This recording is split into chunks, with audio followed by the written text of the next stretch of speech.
والمؤمنات الأحياء منهم والأموات أستغفر الله العظيم لي ولوالدي ولأصحاب الحقوق الواجبة علي ولجميع المسلمين والمسلمات والمؤمنين والمؤمنات الأحياء منهم والأموات. الفاتحة إلى سيدنا محمد صلى الله عليه وسلم وعلى آله وصحبه وأزواجه وذريته ثم بدر سيدنا مهاجرين الله محمد ثم رزقنا الفقيه مقدم محمد بن علي بعلوي وصلي وبره وجميع سادة علوي ثم روش عبد القادر الجيلاني ثم روش محمد بن الكريم ثم المدني ثم روش محمد أرشد عبد الله البنجري ثم روش شهر عبد الغامر ثم روش محمد زيني بن عبد الغني ثم وصوله وفرعه خصوصا إلى صاحب البردة الإمام شرف الدين أبي عبد الله محمد الوصيري وجه المؤمنين والمؤمنات والمسلمين والمسلمات وإلى حضرة النبي وآل النبي بسر الفاتحة. أعوذ بالله من الشيطان الرجيم بسم الله الرحمن الرحيم الحمد لله رب العالمين الرحمن الرحيم مالك يوم الدين إياك نعبد وإياك نستعين اهدنا الصراط المستقيم صراط الذين أنعمت عليهم غير المغضوب عليهم ولا الضالين آمين. بسم الله الرحمن الرحيم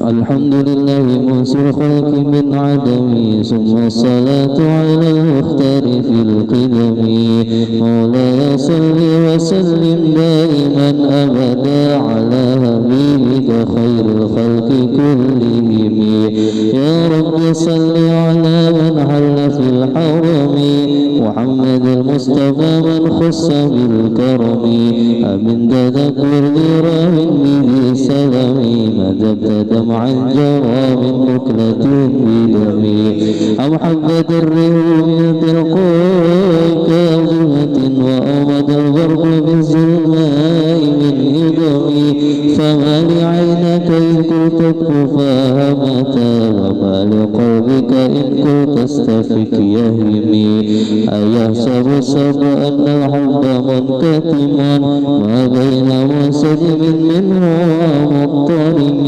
لولا الهوى لم ترك دمعا على قلل ولا أردت لذكر الباني والعلم فكيف تنكر حبا بعدما شهدت به عليك عدول الدمع والسقم وأسقط الوجه خط العبرة ودنا بس البهار على خديك والعنم نعم سرى طيب من أهوى فارقني والحب يعترض اللذات بالألم يا لائمي في الهوى ودير معذرة مني إليك ولم أنصت لم تلومي عدتك حالي لا سري بمستقر عن الرشاد ولا دائم منحسم ما حطني النصح لكن لست أسمعه إن المحب عن الغزال في الصمم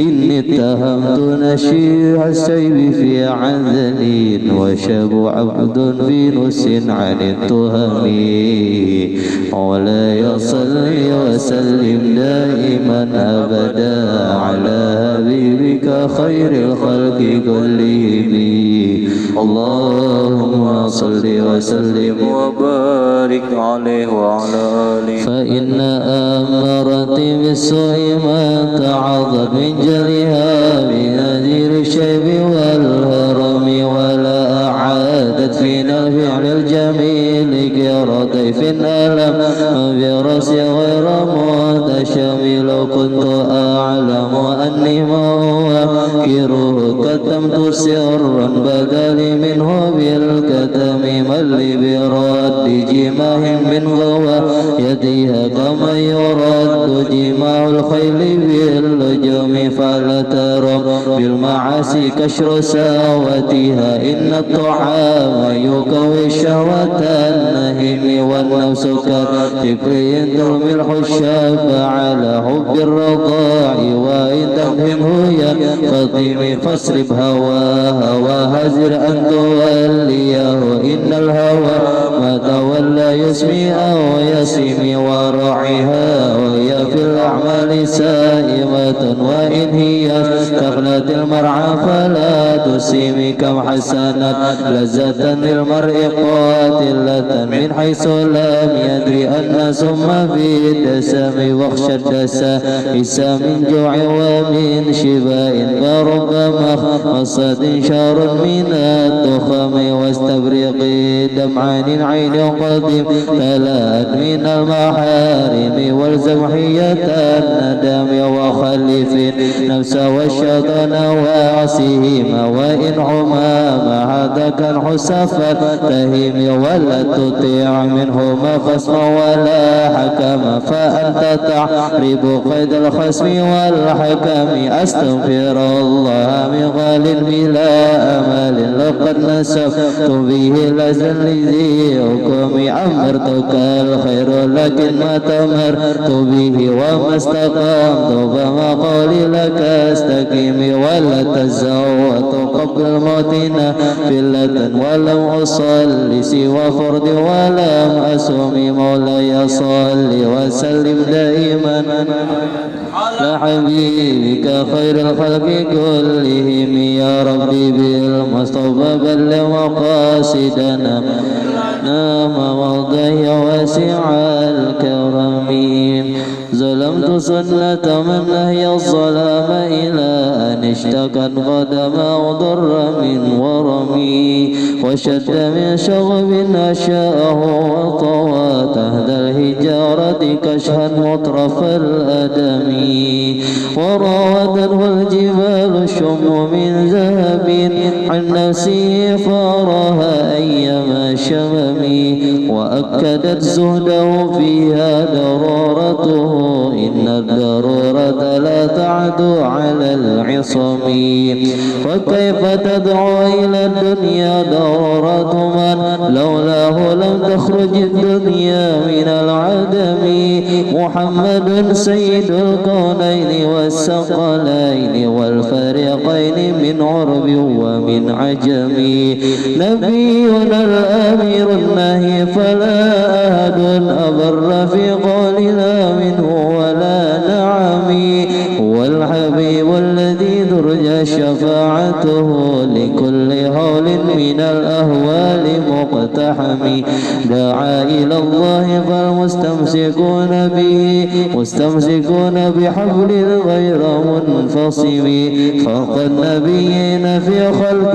وفي خلق ولم يدانوا في علم ولا قرم وكلهم من رسول الله ملتمس غربا من البحر أو رشفا من الديم وواقفون لديه عند هدهم من نقطة العلم أو من شكلة الحكم فهو الذي تم معناه وصورته ثم اصطفاه حبيبا بارئ النسم منزه عن شريك معه في محاسنه فجوهر الحسن فيه غير منقسم دع ما ادعته النصارى في نبيهم وكن بما شئت مدها فيه واهتكم وانصب إلى ذدي ما شئت من شرف وانصب إلى قدره ما شئت من عظم فإن فضل رسول الله ليس له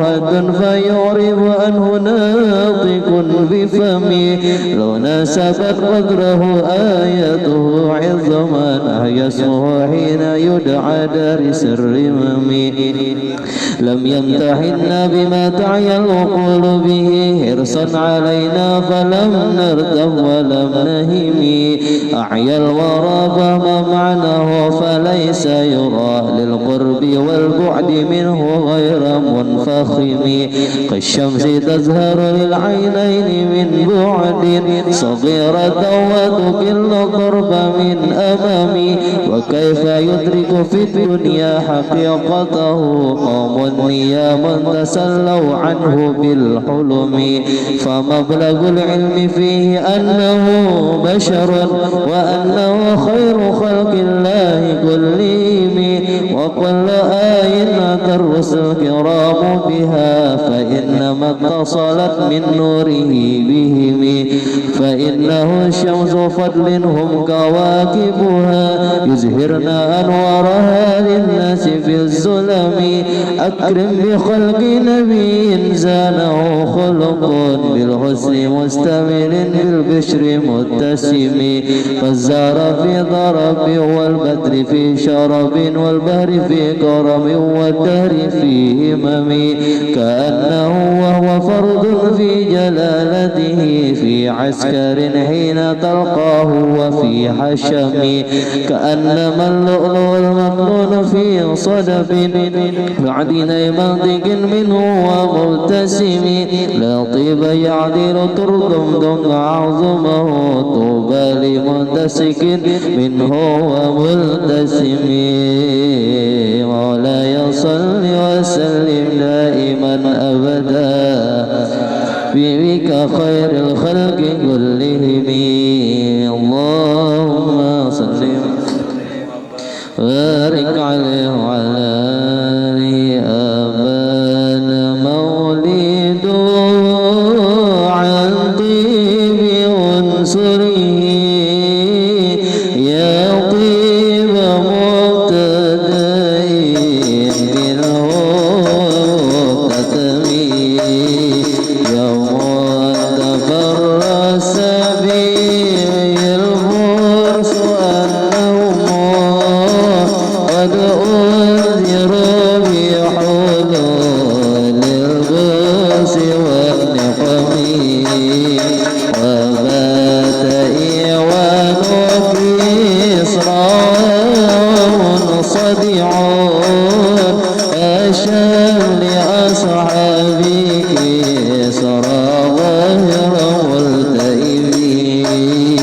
والنار خامدة الأنفاس من أسف عليه والنهر ساهي العين من سدم. والساء سواتان غدت وحيرتها ورد والدها بالغيظ حين ظمي.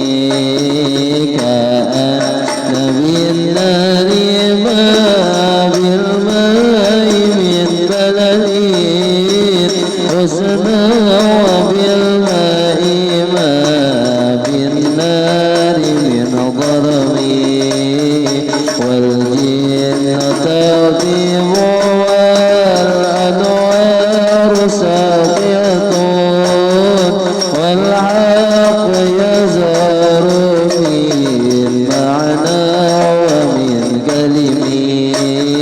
عم وسم فإعلال البشائر لا تسمع عباد والإنذار لم تشفي. من بعد ما أخبر الأقوام كيدهم بأن دينهم المعوج لم يكن.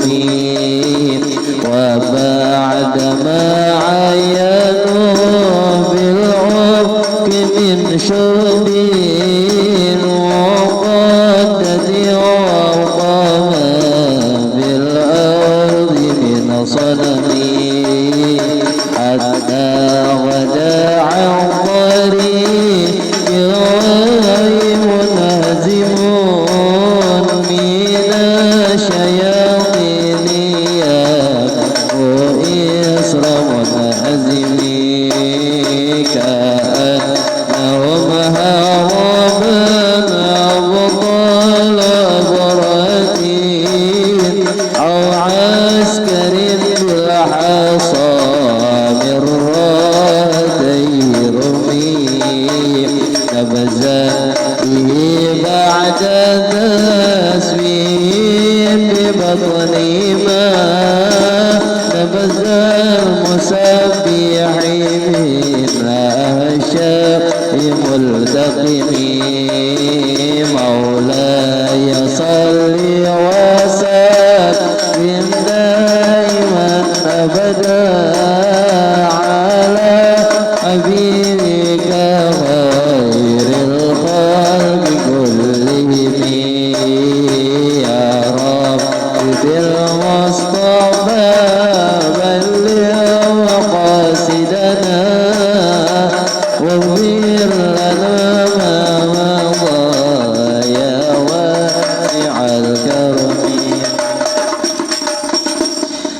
سجدت لدعوته الأشجار ساجدة تمشي إليه على ساق بلا قدم كأنما سطرت سطرا لما كتبت فروعها من بديع الخط باللقم مثل الغمامة أن سار سائرة تقي حروة سل الحجير حمي أقسمت بالقمر المشق إن له من قلبه نسبة مبرورة القسم وما حوى الغار من خير ومن كرم وكل ضرب من الغفار عنه عمي فالصدق في الغار والصديق لم يرما وهم يقولون ما بالغار من أرم ظنوا الحمام وظنوا العنكبوت على خير البرية لم تنشد ولم تحمي وقاية الله أغنت عن مضاعفة من الدروع وعن عال من الأتم وزمن الدهر ضيما واستجرت به إلا ونلت جوارا منه لم يضم والتمست غنى الدارين من يده إلا استلمت الندى من خير مستلم لا تنكر الوحي من رؤياه إن له قلبا إذا نمت العينان لم ينم وذاك حين بلوغ من نبوته فليس ينكر فيه حال مهتلم تبارك الله وهي بمكتسب ولا نبي على غيب بمتهم كما أبرأت وسيبا باللمس راحته وأسلق الأرب من رفقة اللمم وأهيت السنة شباب دعوتها حتى حكت قرة بالعصر الدوم بعارض الجد أو خلت القطاح بها سيب من اليم أو سيل من الأرم مولاي صل وسلم دائما أبدا على حبيبك خير الخلق كلهم اللهم صل وسلم وبارك عليه وعلى دعني ووصفي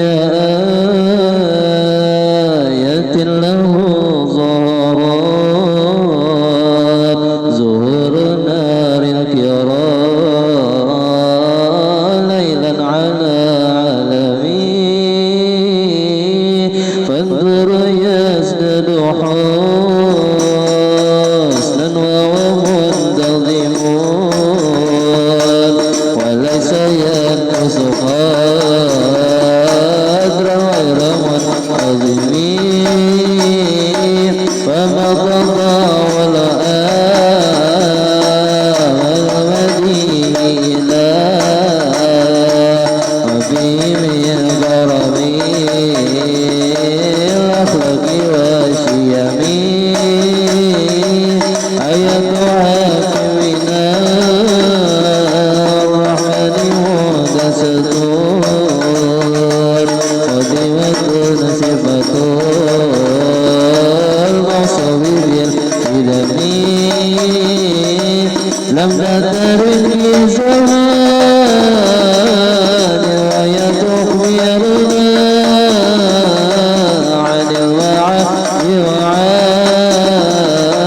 عد وأكرمي كما لدينا قضاك كل معجزة من النبي جاءت ولم تدني وحكمات فما ذلنا من شبه لشقاق وما يومنا من حكم محرما تقرير العدم العربي بعد الأعدي إلى يوم فيها السلام رجت ولوقتها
وسلم دائما أبدا على حبيبك خير خلق كلهم اللهم صل وسلم وبارك عليه وعلى آله راعت قلوب العدا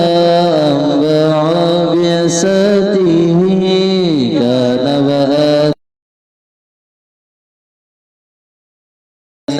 قلمي ما زال يلقاهم في كل معترك حتى عقوا بالقنا لهما على وضمي وذل مرارا فكادوا يبيضون بي أشلت مع العقبان والرغم تمضي الليالي ولا يدرون عدتها ما لم تكن بالليالي الأشهر ورمي كأنما الدين ضيف حل ساحته في كل قرم إلى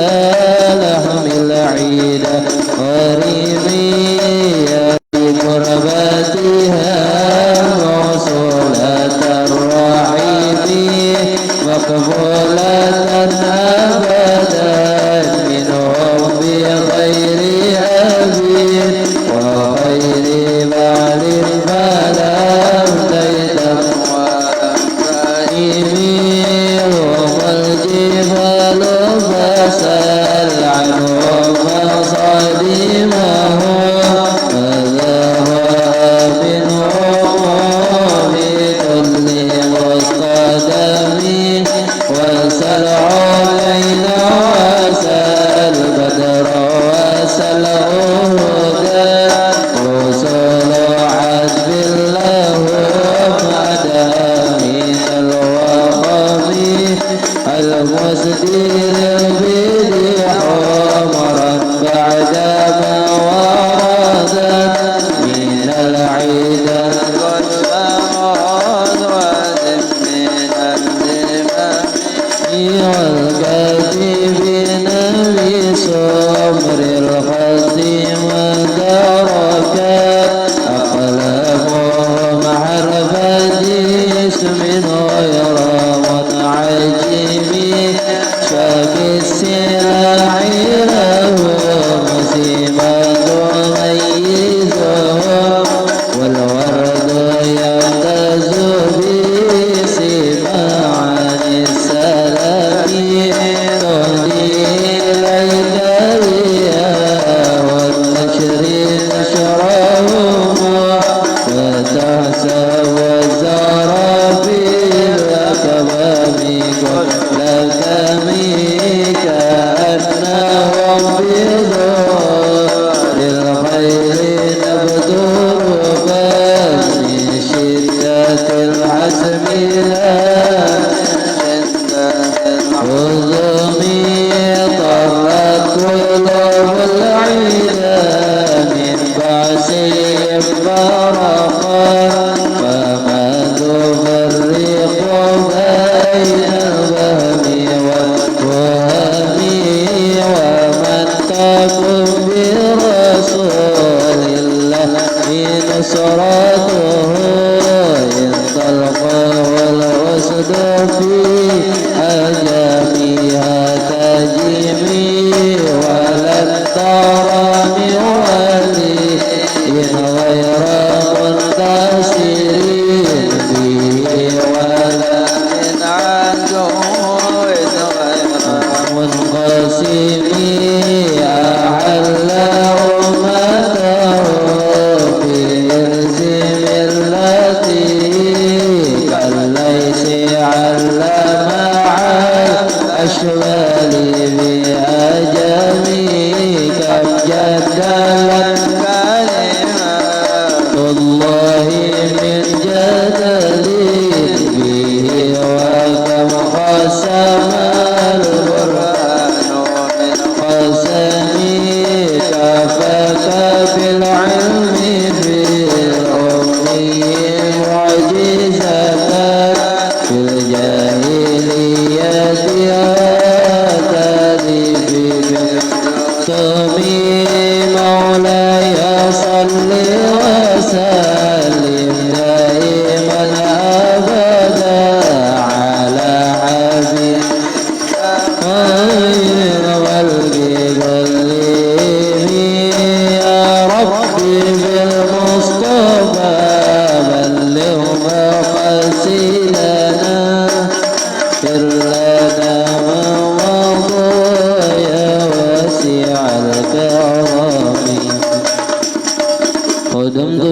بمديه نستغل به ذنوب عمر مضى بشعر والخدم إذ غلدني ما تخشى عواقبه كأنني بهما هدي من النعم أطلت غي الصبا في الحالتين وما حصلت إلا على الأسم والندم فيا خسارة نفس بتجارتها لم تشتري النبي دنيا ولم تسمي ومن يبي عجلا منه بعجله يبل والغم في وبسلمي إن أتي ذنبا فما عدي بمنتقد من النبي ولا حبل بمنصرم فإن لي ذمة منه بتسميتي محمدا وهو القلب بالذمم إن لم يكن في معادي أخذا بيدي فضلا وإلا فقل يزلت القدم حسه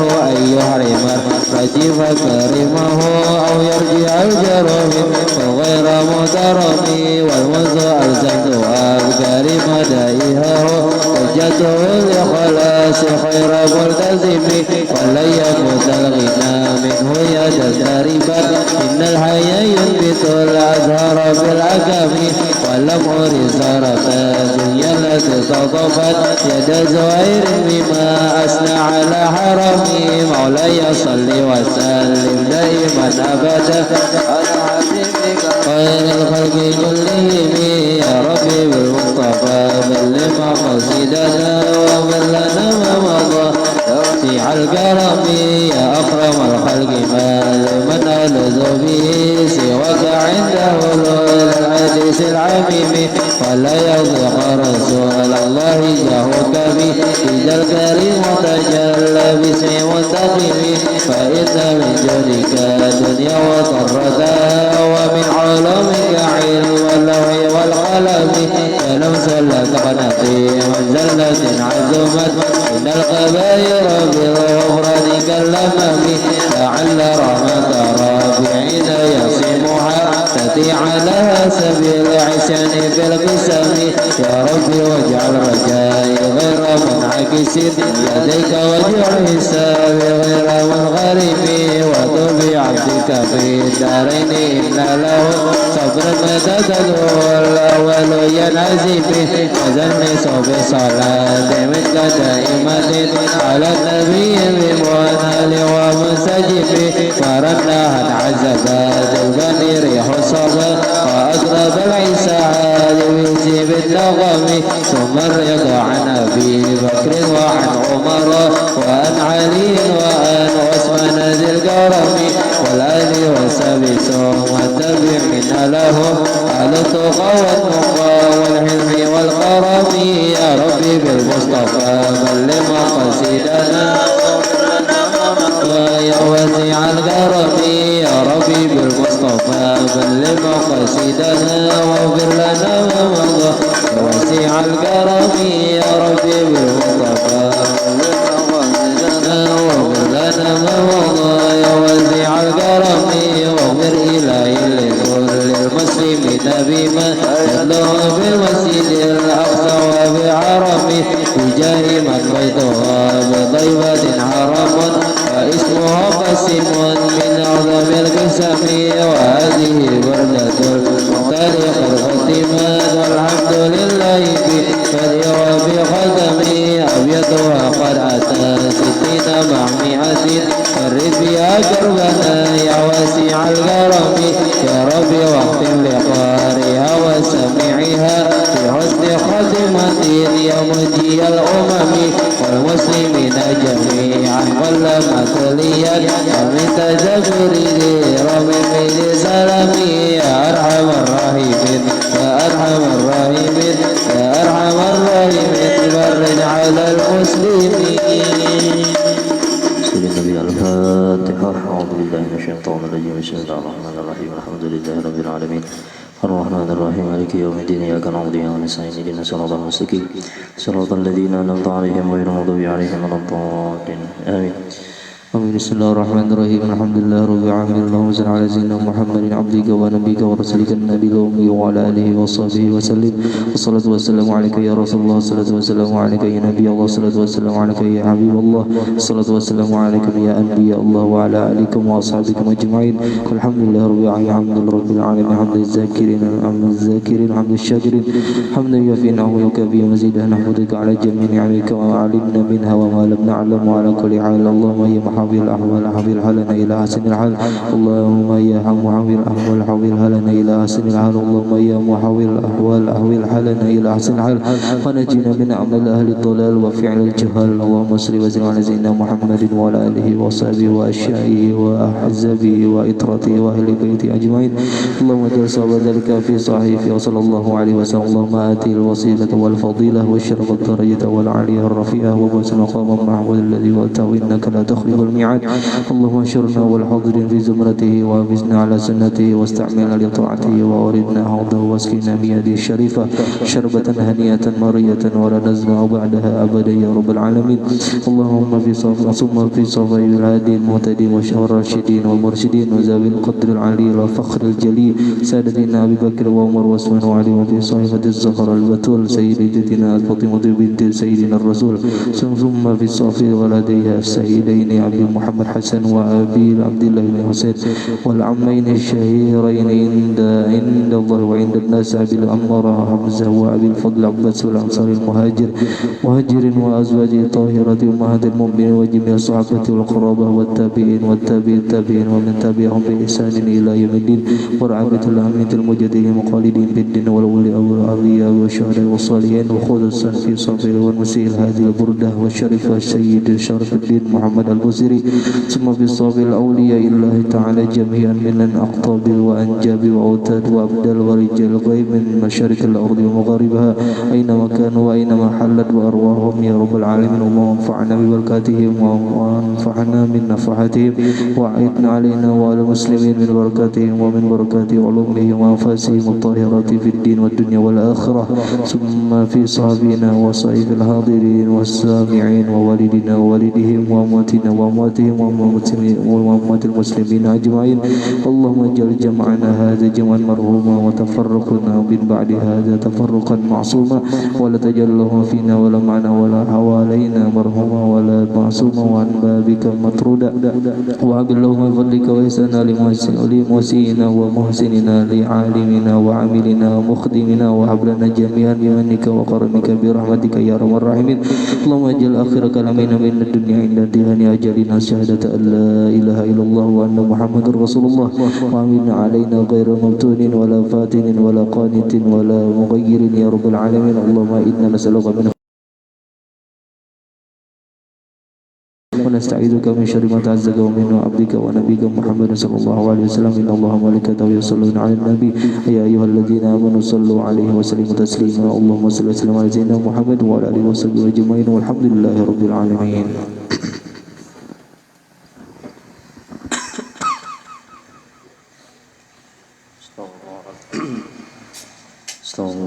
استغفر الله العظيم استغفر الله العظيم الفاتحة والسادسة على كسر رسول الله وعبد الله وعلي بن أبي طالب وفاطمة الزهراء والحسن الحسين وسائر أصحاب رسول الله صلى الله عليه وسلم وأهل بيت الكرام في مشارق الأرض ومغاربها وجميع أولياء الله في جميع بالله من الأقطاب والأبدال والأوتاد والجبال والنقباء ورجال الله الغيب في مشارق الأرض ومغاربها، خصوصا أهل بكيع وعلى شبيك وآل زنبل وفريد وآل أقدال والعناد والسيول ولهول يوضه وأهل دوعا وأصولهم وفورهم كنزا صاحب هذا الكتاب الحبيب أحمد بن زين الحبشي وشيخ محمد بن سعيد البصيري وجميع أولياء الله في قوم جميع الله وجميع عباد الله الصالحين، أن الله يدعوهم بالرحمة والمغفرة والرضا والسعادة ويدعو علينا ووالدينا وأهل بيتنا وجيراننا وقراباتنا من بركاتهم وأنوارهم وعلومهم ونفاهتهم في الدين والدنيا والآخرة. وكما نوى به شيخنا الحبيب عمر بن محمد بن سليم بن حفيظ، وكما نوى به الحبيب أحمد بن زين الحبشي، وكما نوى به شيخ محمد بن سعيد بن محمد البصيري، وكما نوى به قطب الزمان بكل زمان إلى حضرة النبي. الفاتحة.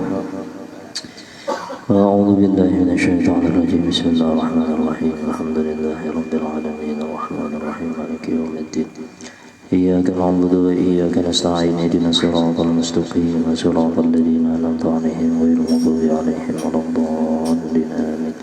بسم الله الرحمن الرحيم. الحمد لله رب العالمين وبه نستعين على أمور الدنيا والدين ونحن على ذلك من الشاهدين والشاكرين. اللهم صل وسلم على سيدنا محمد نورك الساري ومددك الجاري وجمعنا به بكل أدوارنا وعلى آله وصحبه يا نور. ولا حول ولا قوة إلا بالله العلي العظيم. ولا حول ولا قوة إلا بالله العلي العظيم. ولا حول ولا قوة إلا بالله العلي العظيم. أما بعد. Alhamdulillah, kita panjatkan puji syukur kepada Allah Subhanahu wa Ta'ala dengan perasaan bahwasanya yang memberi nikmat hanya Allah, yang memberikan kebahagiaan hanya Allah, yang memberikan kita kekuatan hanya Allah, yang memberikan kita segalanya hanya Allah, sekalipun terkadang perantaraan. Apabila kita sudah paham bahwasanya seluruh itu adalah daripada Allah Subhanahu wa Ta'ala, maka yang patut bagi mukmin yang merasa bahwasanya ia mempunyai Tuhan yaitu Allah, maka dirinya itu tenang. Sambut nikmat Allah Ta'ala itu dengan ketenangan jiwa, raga, dan pikiran. Hati juga, jiwa, raga, pikiran, hati tenang ketika menyambut nikmat Allah. Diberi rezeki hari ini misalnya kayak apa hati menyambut nikmat. Ibarat kita begawi itu harusnya pikir terus Subhanahu. Kita berdagang biasanya berdagang tuh biasanya payu tuh ya sebulan itu bersihnya misalnya 5 juta. Sekalinya bulan ini dapat 1 juta. Dapat juga kalau lah. Tapi itu kayak apa kita menyambut yang 1 juta itu, nah pikiran kita mau kenapa nih jadi berkurang kan kayak itu kan tak hanya kada tenang tadi itu kada syukur ngaranya itu kada berterima kasih ngaranya lawan Allah, itu berarti komen lawan Allah. Itu pikirannya tuh pikirannya kenapa nih jar, nah kenapa tuh kenapa, Mbah tuh pulang hatinya kayak apa, Mbah tuh pulang jiwa raganya nang kayak apa, jiwa raganya kena timbul bekoler beribadah, hatinya lupa lawan Allah yang memberi nikmat, padahal amunnya dihitung 1 juta tuh banyak sudah. Nah kayak itulah. Jadi ini siang malam 24 jam ini, nah kita di dalam lautan nikmat Allah 24 jam nonstop.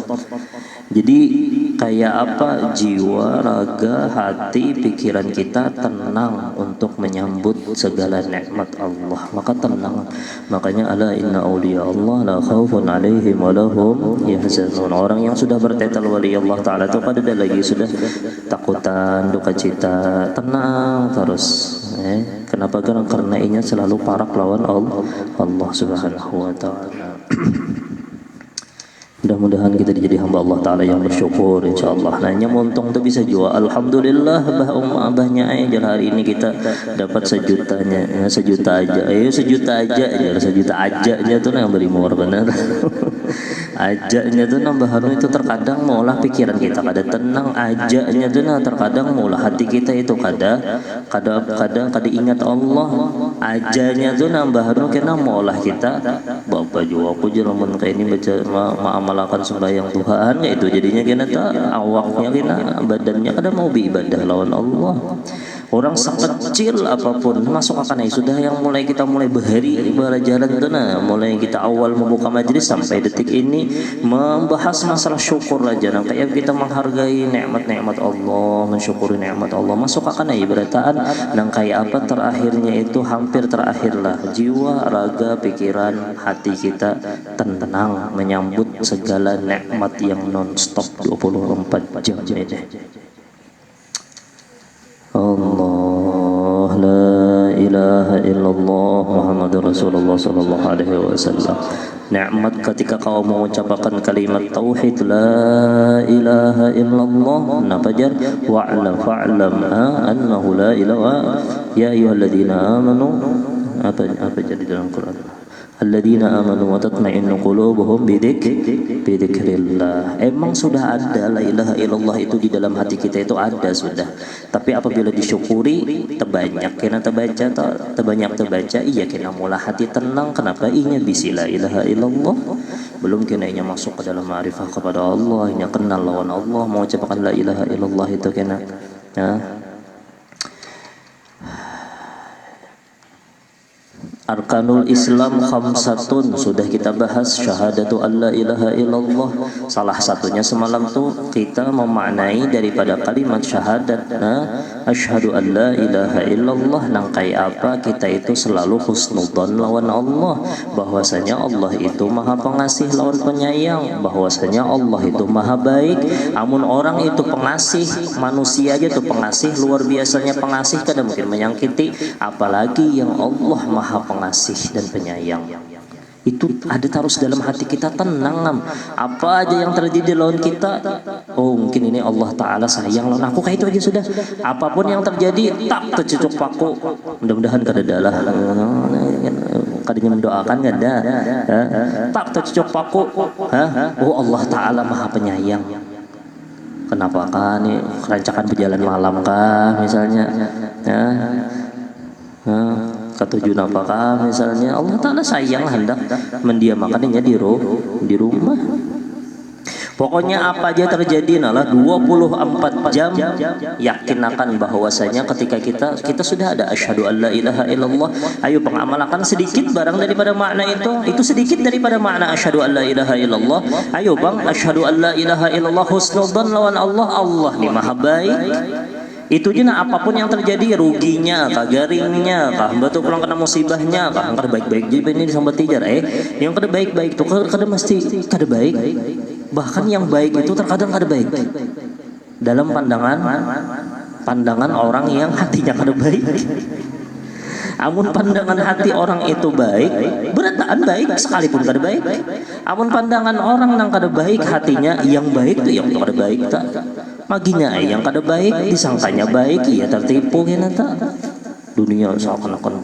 baik padahal bagus kada banyak visi mungkin hisapnya di hari kiamat ayo situ kawakah menyandang hisapnya di hadapan Allah subhanahu wa ta'ala.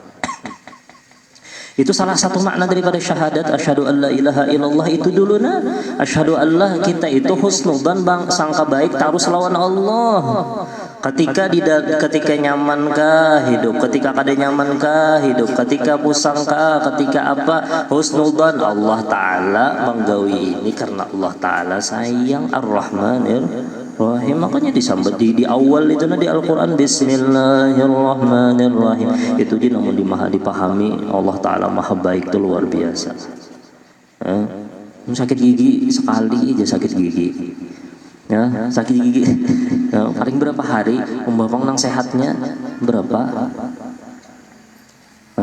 paling sakit kepala berapa hari uyuhan misalnya ngomong yang sebulan berapa tahun itu mah kada dihitung kan itu ya Allah la ilaha illallah Muhammadur Rasulullah sallallahu alaihi wasallam lalu jalurnya itu hendak sempurna wa asyhadu anna Muhammadur Rasulullah emang kada sempurna kalimat asyhadu alla ilaha illallah tanpa Muhammadur Rasulullah masuk akan ke situ artinya apa artinya kita melalui jalur yang bersanad ke alaihi wasallam salah aku bersaksi bahwasanya Sayyidina bahwasanya Sayyidina Muhammad sallallahu alaihi wasallam Allah Maha Pengasih dan Penyayang. Lalu Allah Taala kirim utusan, utusan Allah adalah pasti utusan Allah Taala itu karena orangnya baik benar, orangnya rahmah benar. Sayyidina Muhammad sallallahu alaihi wasallam. Mudah-mudahan dapat berkah Sayyidina Muhammad di majelis Sayyidina Muhammad. Mudah-mudahan kita dapat syafaatnya Sayyidina Muhammad. Mudah-mudahan di majelis Sayyidina Muhammad. Mudah-mudahan kita dapat pandangan Sayyidina Muhammad.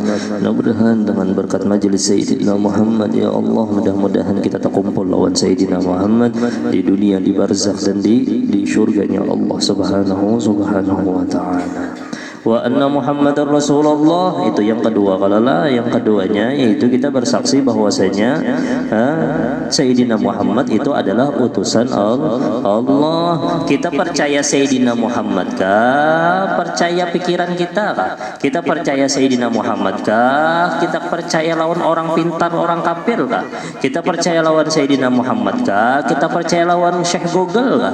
Kita percaya lawan Sayyidina Muhammad kah? Atau kita percaya lawan pemikir yang luar biasa otaknya nang sampai berapa otaknya itu umumnya otak 10 kan, otaknya incar benar, tapi ada denur la ilaha illallah nah dibanding nah Pak, kan ada bandingannya ya. Kita percaya lawan Sayyidina Muhammad kah? Percaya lawan itu bahan dukun, bahan apaan itu yang ada karuan macam-macam kalau lah di TV ini macam-macam. Percaya lawan Sayyidina Muhammad aja sudah. Apabila sudah jalurnya jalur Sayyidina Muhammad, pasti sampai kepada Tuhannya Sayyidina Muhammad. Amunnya jalur yang lain daripada Sayyidina Muhammad belum tentu lagi sampai, bisa sampai ke hawa nafsu inya. Sampai ke hawa nafsu orang itu nah.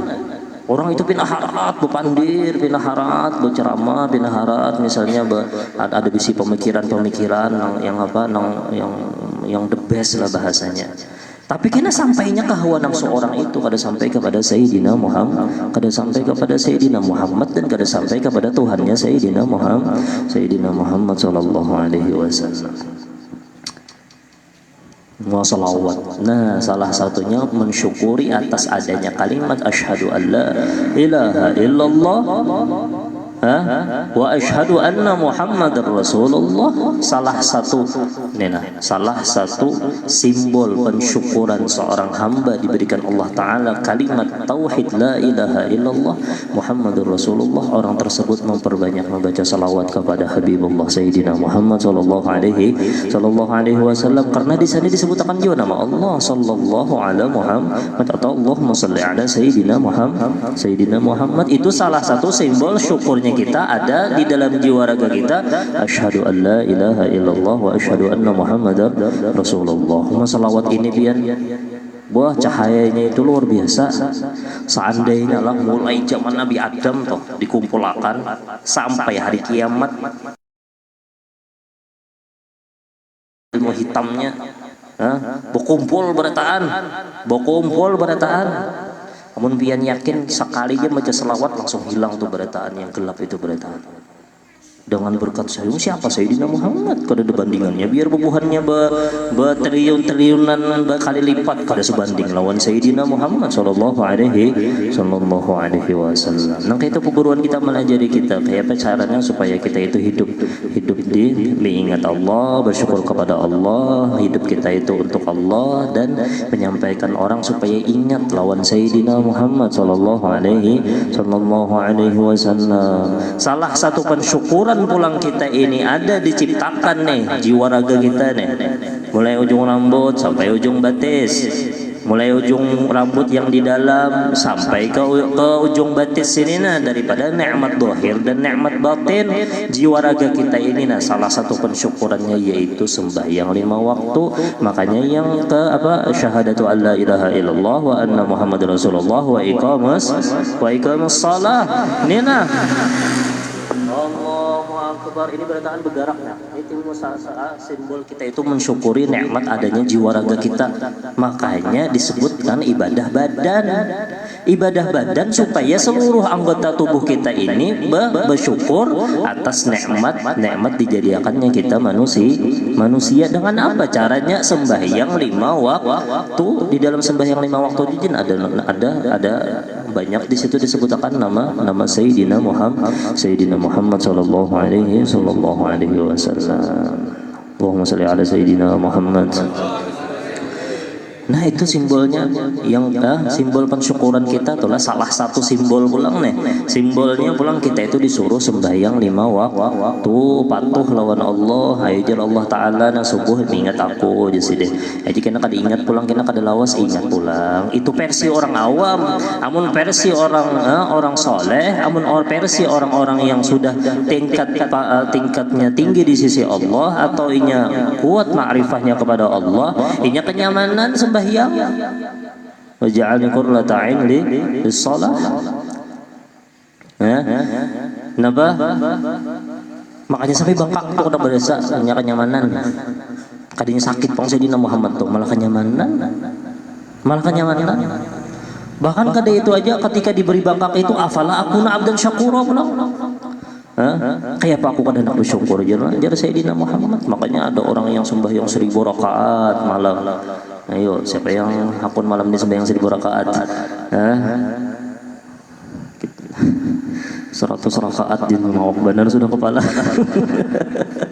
Belum yang 1000 lagi. Tujuan mu apa juga, tuntong jangan. Itu yang 100 saja belum lagi yang 1000. Itu hanya 10/10-nya jajar. Belum 100% lagi. Kayak apa Sayyidina Ali Zainal Abidin yang setiap malamnya sembahyang 1000 rakaat. Nang kayak apa Al-Faqihil Muqaddam kayak sembahyang 1000 rakaat setiap malam. Nang kayak apa Syekh Abdul Qadir Al-Jailani 1000 rakaat setiap malam. Nang kayak apa? Itu jin bebuhannya kada merasa hebat kada. Ini kada. Hanya kau sembahyang witir agak benar sudah. Sudah merasainya Pak Ali ibadat sudah jauh benar. Makanya kita itu disuruh membaca manakib orang-orang soleh supaya kita tuh baca ramin siapa kita, siapa bebuhannya, biar kita ibadah kita nang kayak apa aja. Kayak apa loh ibadah lawan bebuhannya jauh benar, menimbulkan rasa kita kena merasa bahwasanya aku nih kada siapa-siapa, aku nih kada napa-napa. Nah itu toh, itu fadilah daripada orang membaca, apalagi yang dibacakan manakib daripada atau riwayat daripada Sayyidil Anbiya Sayyidina Muhammad sallallahu alaihi wasallam. Jauh benar kita lawan Sayyidina Muhammad, akhlaknya jauh benar. Ilmu awwalin wal akhirin, sidin menguasai ilmu awwalin wal akhirin. Lalu pembahasan kita malam hari ini pulang. Kita ini hidup di dunia kalau lah diberi Allah Ta'ala nikmat, kalau lah ya kada duit ada, rajaki, ada bahasa rajaki aja sudah nyaman duit nih. Rajaki diberi Allah Ta'ala rezeki. Lalu kayak apa caranya hendak mensyukuri rezeki ini toh? Allah Ta'ala syariatakan pulang arkan rukun yang nomor 3 yaitu nabajar wa iqamus shalah wa itauz zakat. Ayo jakanya lah seluruh Indonesia ini bisa bujur-bujur dan pas mengeluarkan zakat, maka kada lagi sudah orang itu yang mengemis-ngemis di jalan itu, kada lagi sudah kena di zaman Imam Mahdi. Ayo mun panjang umur kita insyaallah kita tetamu jalur Imam Mahdi punya panjang umur, tetamu jalur Imam Mahdi. La ilaha illallah. Itu kena kada ada lagi orang yang miskin. Ini adil dengan syariat Islam. Kada ada lagi sudah. Bahkan alih hendak mencari bersedekah lawan siapa? Orangnya sugi-sugi nang ya Pak. Sugi-sugi orangnya. Nya syariat Islam dijalankan. Wa itauz zakah. Bayar zakat. Zakat yang wajib kah? Zakat yang sunnah kah? Apa zakat yang sunnah? Bersedekah. Itu Amunnya hendak harta kita itu dijaga, tanda mensyukuri nikmat harta yang sudah Allah Ta'ala beri, keluarkan zakat. Imma zakat wajib, itu sudah tentu wajib, ataupun zakat yang sunnah, yaitu sedekah. Amun hendak dijaga oleh Allah harta, sedekah.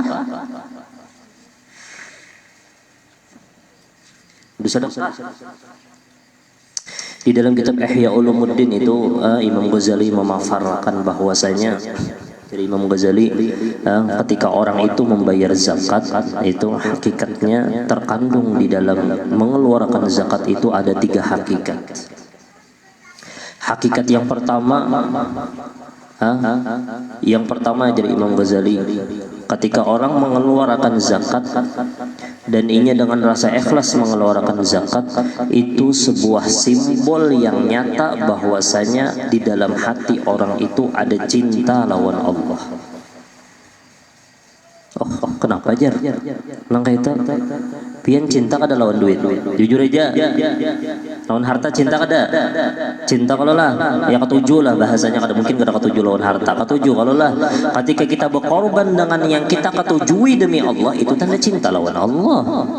Banyak misalnya nih, banyak benar ujungannya berapa ratus juta. Jangan Allah Ta'ala minta sedikit aja pepulang Allah Ta'ala 40 aja, 1/40 aja, sejutanya berapa?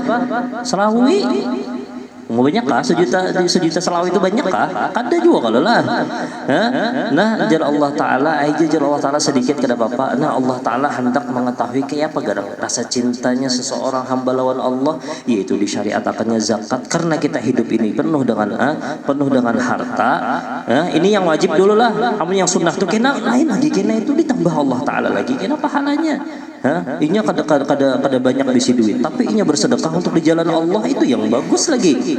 Ini yang wajib, ini sudah wajib harus dikeluarkan, tapi dengan tata cara yang sudah dianjurkan oleh babuhan ahlu fikih.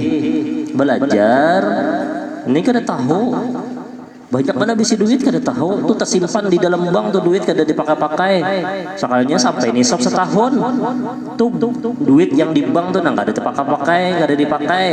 Disimpan aja. Amun yang sudah sampai ini misalnya bulan ini, nah bulan apa nih bulan nih? Misalnya bulan Dzulhijjah, Dzulqa'dah. Sekalinya menyimpan, disimpan sampai Dzulqa'dah yang akan datang. Sampai nisabnya berapa? Nisabnya ya sekitar 70 lebih lah. 70 juta lebih.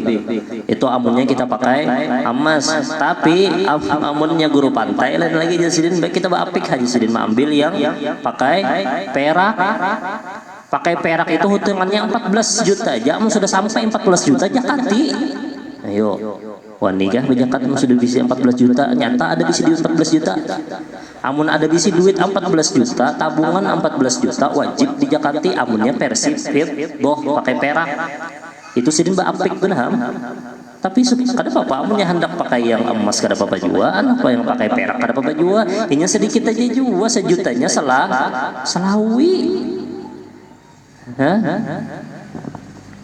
Itu wajib dijakati. Itu harus belajar, itulah harus belajar. Itu supaya apa garang? Supaya kita ini mensyukuri atas nikmat diberi Allah Ta'ala rezeki. Itu yang wajib. Yang sunnah malah bagus lagi. Kita diberi Allah Ta'ala rezeki misalnya 1 juta, ya Allah baik benar piana ya Allah, ulun sedekahkan ya Allah 1 juta pulang. Nah kada kamu menangis. Kada berbunyi lagi bulik. Jangan juga langsung nang kayak Sayyidina Abu Bakar Siddiq untuk habis dia langsung diberiakan 1 juta, aja keluarkan 10.000.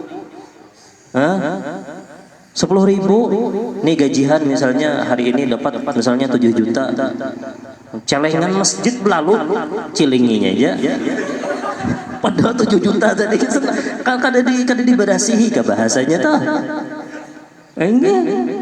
kredit kebanyakan.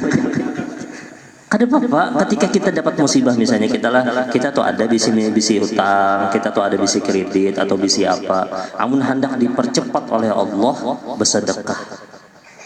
Jangan gara-gara hutang banyak, jangan gara-gara kita kena musibah, jangan gara-gara kita bisi kreditan, jangan misalnya kita bisi masalah banyak benar, lalu itu menghalangi kena kawin. Ini bersedekah udah harusnya orang bersedekah lawan ulun paling orang seorang bersedekah supaya apa? Supaya Allah Taala lepaskan berataan itu.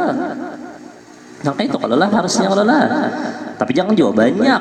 Kenapa berfokus pulang kepala mikir akan kreditnya itu? Ya sedikit lah nah. Karena Allah, oh ada fakir miskin, nah bari. Ya Allah mudah-mudahan dengan ini nah itu bagi orang yang yang ikhlasnya kurang malah ya kada apa-apa oke lah. Ya Allah mudah-mudahan dimudahkan Allah hilang kena hutangku hilang segala masalahku. Sedekahkan. As-sadaqatu tadfa'ul bala. Ada juga as-sadaqatus sir tudfi'u ghadabar. Sedekah itu bisa menolak bala. Gitu. Atau gina kada tahu-tahu pas disedekahkan soalnya ada orang memberi hantai tetap nyum disedekahkan tuh kena Allah Taala balas. Ketika kita memerlukan tuh kena imma apakah bantuan daripada orang Allah Taala yang Allah Taala kirim kena gasan kita. Itu yang pertama lah karena kita tuh sayang lawan harta itu sudah setiap insan tuh pasti sudah ketujuh lawan harta. Yang awam-awam yang kebanyakan manusia jar Allah Ta'ala pastinya ketujuh harta. Lalu jar Allah Ta'ala aku hendak mengetahui cintanya lawan harta itu nang kayak apa. Lalu Allah Ta'ala nak ambil sedikit. Anak Allah Ta'ala ambil sedikit. Ya diwajibkan Allah Ta'ala. Diwajibkan Allah Ta'ala zakat. Coba zakatnya jar Allah Ta'ala. Aku sudah memberikan nikmat banyak benar jar Allah Ta'ala. Aku sudah baik benar lawan nikam. Ayo diberikan Allah Ta'ala syariatnya Sayyidina Muhammad. Sejutanya 900. Apa kabar? 100.000 aja lagi di kantong. Makanya Pak, tapi Allah Ta'ala nanti saking saya itu kasih sayang Allah jasa umat Sayyidina Muhammad sallallahu alaihi dia ambil 1 juta itu selawi aja umat itu jadi ngalihnya keluarkan.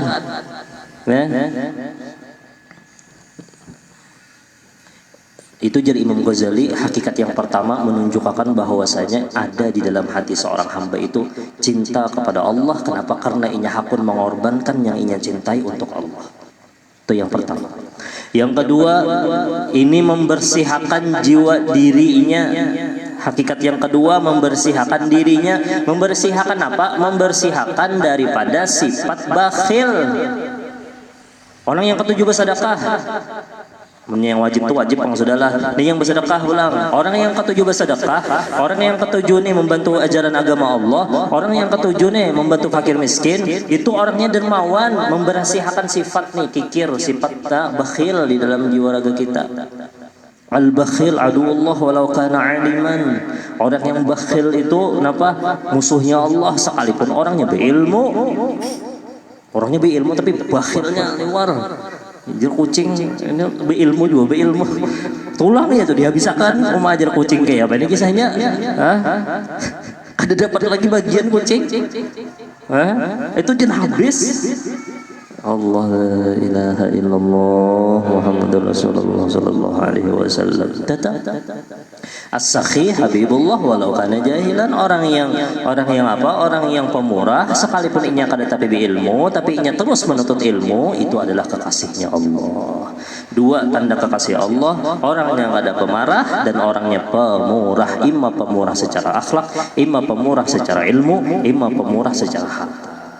Dan itulah Allah la ilaha illallah Muhammadur Rasulullah sallallahu alaihi wasallam. Itu yang kedua memberhasiakan nih, memberhasiakan hati jadi Imam Ghazali.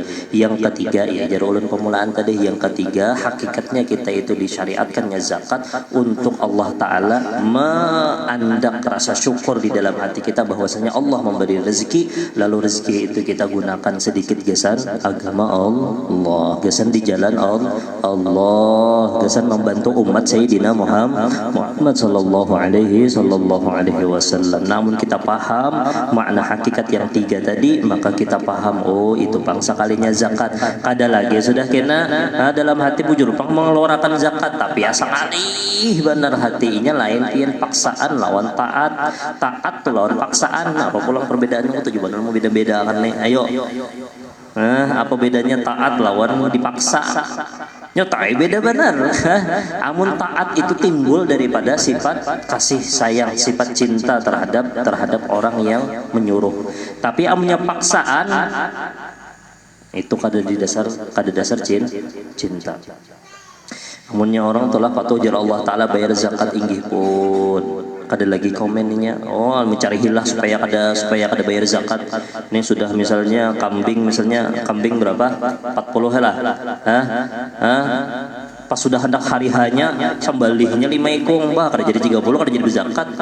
Itu mau akali Allah nih tungannya, di akal-akali kayak itu kayak apa. Ini sudah sampai hendak nisabnya nih 75 lah, 75 misalnya, tergantung emas di bulan itu berapa, misalnya 75 juta. Wah sekalinya, wah ini punya aku dia makan parak sudah nih setahun nih, diambilnya 10 juta kurang nisabnya. Entah kayak apa kisahnya ini nih, orang malah himong, oh zakat, oh langsung bayari zakat. Oh ini gesan tanda aku cinta lawan Allah, aku berkorban, yang aku cintai ini gesan Allah subhanahu wa ta'ala. Kayak itu tuh. Mudah-mudahan ada manfaatnya insyaallah. Mudah-mudahan kita berataan kawa mencintai Allah melalui syariatnya, melalui syariat Sayyidina Muhammad. Dan mudah-mudahan kita kawa mencintai Sayyidina Muhammad melalui guru-guru yang emang bersanadnya sampai kepada Sayyidina Muhammad. Ya Allah, mudah-mudahan kita mendapatkan cintanya Allah melalui Sayyidina Muhammad.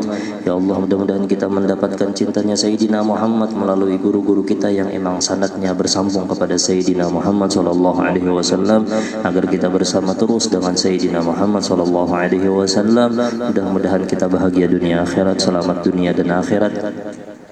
Tahlil kan ya? Mudah-mudahan kita berataan insyaallah mati dalam keadaan husnul khatimah, mati dalam keadaan mengucap kalimat la ilaha illallah Muhammadur Rasulullah sallallahu alaihi wasallam. Allah Ta'ala ridha lawan kita, Sayyidina Muhammad tersenyum lawan kita, dan mudah-mudahan kita masuk surga bighairi hisab bersama dengan Sayyidina Muhammad, karena kada hendak ya Allah mengalihi Sayyidina Muhammad sallallahu alaihi wasallam. Mudah-mudahan diampuni dosanya nih Kashful Anwar bin Anang Masri, mudah-mudahan diangkat derajatnya insyaallah fil illiyin nabiyyin wa siddiqin wa syuhada'i wa salihin, dijadikan insyaallah kuburnya menjadi kebun surganya Allah Subhanahu wa taala, terang benderang insyaallah kuburnya. Ya Allah, kirim ya Allah pahala yang kami bacakan ini ya Allah, apakan lagi pahala salawat kepada Habibillah Sayyidina Muhammad sallallahu alaihi wasallam. Mudah-mudahan beliau mendapatkan ketenangan, mudah-mudahan dapat kebahagiaan insyaallah. Wa ala hadhihi niyyah al-Fatihah. Bismillahirrahmanirrahim. Alhamdulillahirabbil alamin arrahmanir rahim maliki yaumiddin iyyaka na'budu wa iyyaka nasta'in ihdinas siratal mustaqim siratal ladzina an'amta 'alaihim ghairil maghdubi 'alaihim waladdallin. Bismillahirrahmanirrahim. Qul huwallahu ahad Allahus samad lam yalid wa lam yulad. Bismillahirrahmanirrahim. Qul huwallahu ahad Allahus samad lam yalid wa lam yulad wa lam yakul lahu kufuwan ahad. Bismillahirrahmanirrahim. Qul huwallahu ahad Allahus samad lam yalid wa lam yulad wa lam yakul lahu kufuwan ahad. La ilaha illallah wallahu akbar. Bismillahirrahmanirrahim. Qul a'udzu birabbil falaq min syarri ma khalaq wa min syarri ghasiqin idza waqab wa min syarri nafathati bil 'uqad wa min syarri hasidin idza hasad. La ilaha illallah wallahu akbar. Bismillahirrahmanirrahim. Qul a'udzu birabbin nas malikin الناس إله الناس من شر الوسواس الخناس الذي يوسوس في صدور الناس من الجنة والناس. أعوذ بذكرك أعلم أنه لا إله إلا الله لا إله إلا الله لا إله إلا الله لا إله إلا الله لا إله إلا الله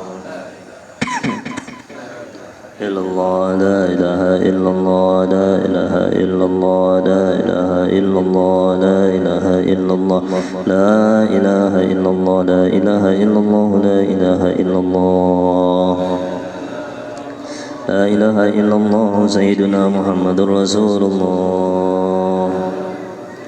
يا الله يا الله يا الله يا الله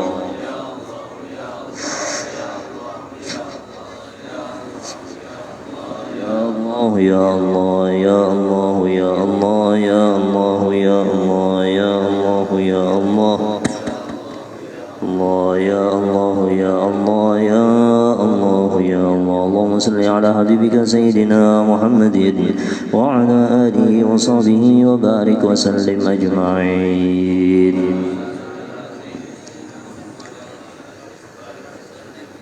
Al-Fatihah.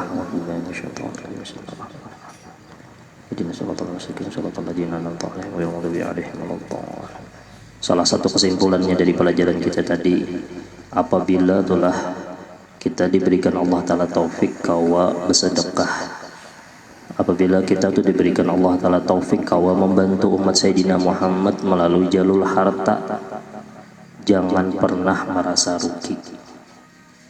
Jangan pernah merasa rugi, karena dirugi akan Allah. Ya, itu. Apabila kita kawa atau bersedekah, banyakkah, sedikit-kah, sedangkah, jangan pernah merasa kita itu ruginya kayak itu mbano, barugi, karena jangan kebanyakan aja. Nah itu padahal itu sedihnya juga, kita tuh ampuninya juga. Jangan pernah merasa rugi, jangan pernah merasa, apalagi membantu ajaran Sayyidina Muhammad. Sayyidina Muhammad yang membalas, kan adanya rugi, pangnya Sayyidina Muhammad yang membalas. Nya emang harta tahta wanita itu berat sedikit, itu perlu proses. Tapi ya gimitan, tunggal gimitan. Nah, itulah.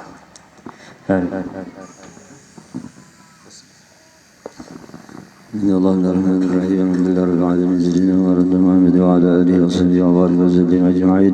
الحمد لله رب العالمين حمد الشاكرين حمد الناعمين حمد وبنعم وكريم مزيدا يا ربنا لك الحمد كما ينبغي لجلال وجهك الكريم وجميع سلطانك.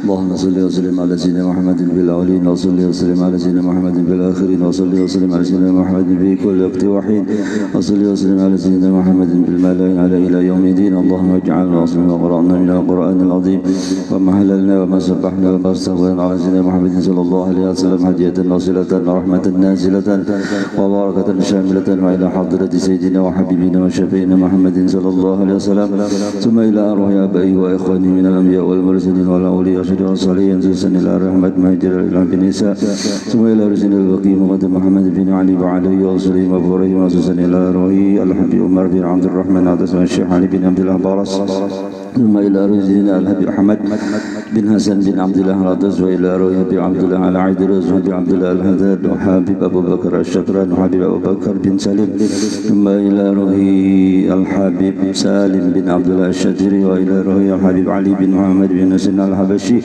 وإلى روي سلطان الشعب القدر جليل الشيخ إبراهيم الخلوة سي محمد بن عبد الكريم زمن الغني محمد زين بن عبد الغني وإلى أرواح جميع الأنبياء والمرسلين وعلى الشهداء والصالحين وخصوصا إلى روح قصف الأنوار بن عنان مصري وإلى أرواح أمهاتنا ولآبائنا ولجدتنا ولأستاذنا ومعلمنا ولجميع المسلمين والمسلمات والمؤمنين برحمتك يا أرحم الراحمين. اللهم اجعلهم بداء لهم من النار وبقاء لهم من النار وستر لهم من النار وحجابا لهم من النار. اللهم اغفر لهم وارحمهم وعافهم وعف عنهم. اللهم اغفر لهم وارحمهم وعافهم وعف عنهم.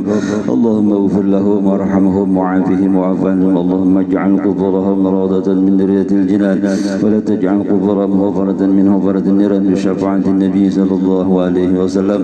ربنا هب لنا من أزواجنا وذرياتنا قرة أعين واجعلنا للمتقين إماما.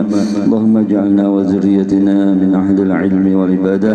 ربنا آتنا في الدنيا حسنة وفي الآخرة حسنة وقنا عذاب النار. بفضل سبحان ربك رب العزة عما يصفون وسلام على المرسلين والحمد لله رب العالمين. تقبل الله.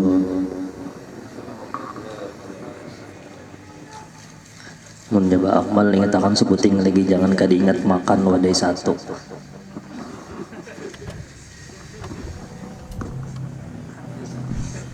Hakikat ikhlas itu ya satu. Namun sudah dapat hakikat ikhlas ya makan satu terus. Nya kadanya satu nya itu bang yang dimakan. Nih yang tertawa paham ya.